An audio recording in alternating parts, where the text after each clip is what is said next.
एक सिनेमा में 3 दोस्त बैठे थे, तो उनके सामने एक गंजा बैठा था। तो एक दोस्त ने कहा अगर इस गंजे को थप्पड़ मारे तो 500 इनाम दूंगा।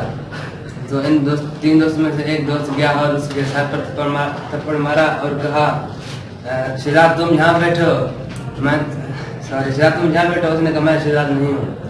तो वापस अपनी जगह पर बैठ गया। तो फिर दोस्त ने कहा अब जो भी जाएगा तुझे 1000 मिलेगा। तो वो दोस्त फिर गया और उसे मारा और उसने कहा यार तू मुझे शहजाद लगता है।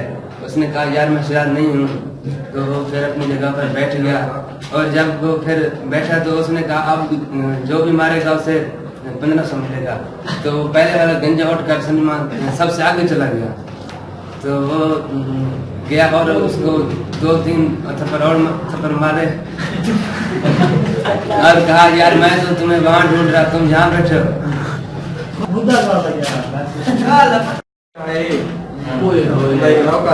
काम थे वाला भी आई अगर मेरा को पूछना आवे तो हूं को कि वो काम थे गया थे। अगर साइकिल तो पूछे तो रस्म छाते गई भी। अगर घोड़े का पूछे तो उनको कि भाग खाऊं गया। नौकर कोई जमीन बार पूछना आला है वहां कहेंगे बादशाह के ले गया दे छाते गया पे वहां कहेंगे घोड़ा की दे गए अन्य काम थे गया दे साइकिल की दे गए जो भाग खाऊं गया।